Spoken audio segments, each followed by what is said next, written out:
Let's dive right into this explainer and unpack a truly chilling concept known as the octopus theory.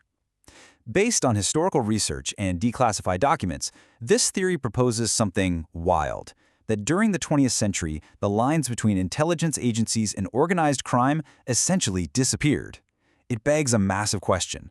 What if the very agencies tasked with maintaining global security were actually operating as the world's primary drug traffickers? To get a sense of the scale here, look at how investigative journalist Danny Castellaro's research framed this network. As you can see in this quote summarized by researcher Christian Treats, we are absolutely not talking about a few rogue agents or a couple of bad apples. The octopus theory suggests we're dealing with a fully functioning, highly organized syndicate that uses extreme secrecy to operate with total impunity.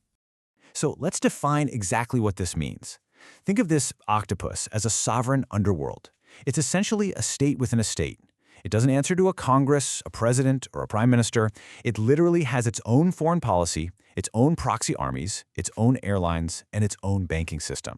And how does it fund this massive shadow infrastructure? Primarily through illicit global narcotics markets. Here is exactly how we're going to unpack this today. We'll cover 1. The octopus theory. 2. The Shanghai blueprint. 3. The Golden Triangle laboratory. 4. Banking the underworld. 5. Expanding the global syndicate. And finally, 6. The sovereign underworld today. Starting things off with Section 1, the Shanghai blueprint, the original archetype. To understand how this works, we have to look back at 1920s Shanghai. The Chinese Nationalist Party, known as the KMT, partnered directly with a massive criminal triad called the Green Gang, led by a man named Du Yusheng. They literally merged the state apparatus with the criminal underworld to run a citywide opium monopoly. This drug money paid for the KMT's political and military operations, and it was all shielded by corrupt detectives and international smugglers. Now, we aren't just relying on historical rumors here. We can ground this entirely in declassified intelligence. This actual CIA report outlines exactly how the KMT openly relied on triads and the Green Gang to control local populations and completely organize the opium traffic. For them, it was the perfect system to fund covert operations without having to rely on public taxation. That brings us to Section 2, the Golden Triangle Laboratory, and how this exact model was replicated. When you compare the two models side by side, it's pretty stunning. The CIA essentially took that 1920s Shanghai playbook and replicated it during the secret war in Laos in the 1960s. But instead of the KMT and the Green Gang, the CIA allied with local warlords like General Vang Pao.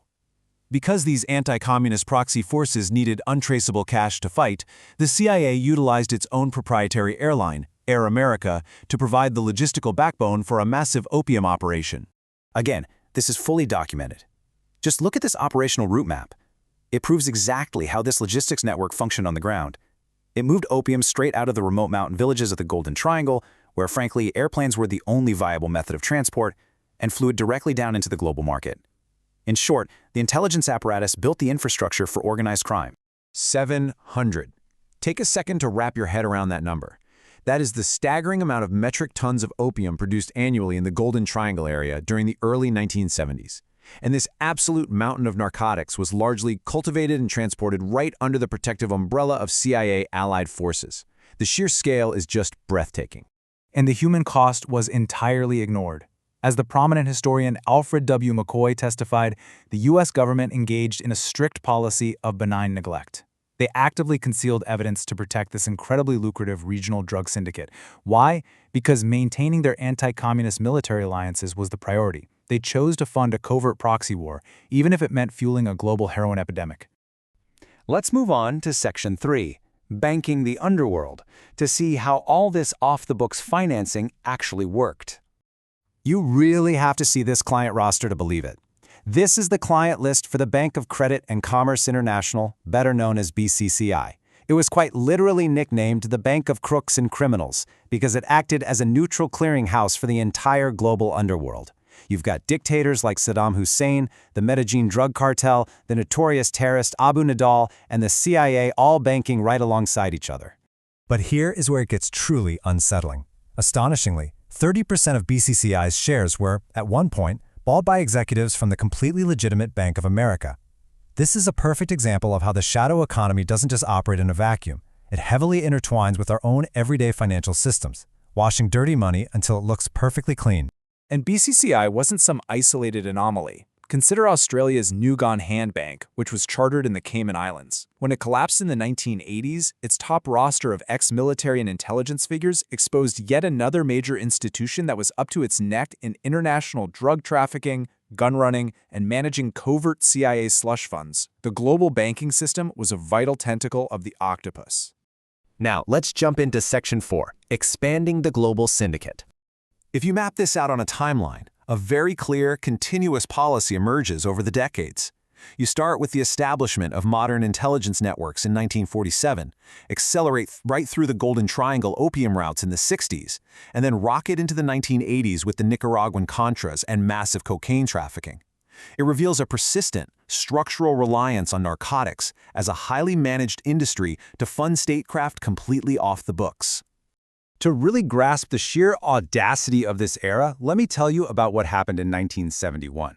The newly appointed Laotian ambassador to France, Prince Sopsaya Sinia, arrived at Orly Airport in Paris. When authorities opened his diplomatic suitcases, they didn't find boring state papers, they found 60 kilos of pure heroin. It just highlights how unbelievably confident and deeply entrenched these state-sponsored smuggling networks had become. Which leads us to Section 5. The sovereign underworld today, exploring where the octopus is now. So what happened to this massive network? Well, according to Danny Casolaro's research, the octopus didn't just die out at the end of the Cold War. It got an upgrade. The network shifted its focus around an event known as the Inslaw Affair, which involved the alleged theft of a highly advanced surveillance software called Promise by Department of Justice and intelligence insiders.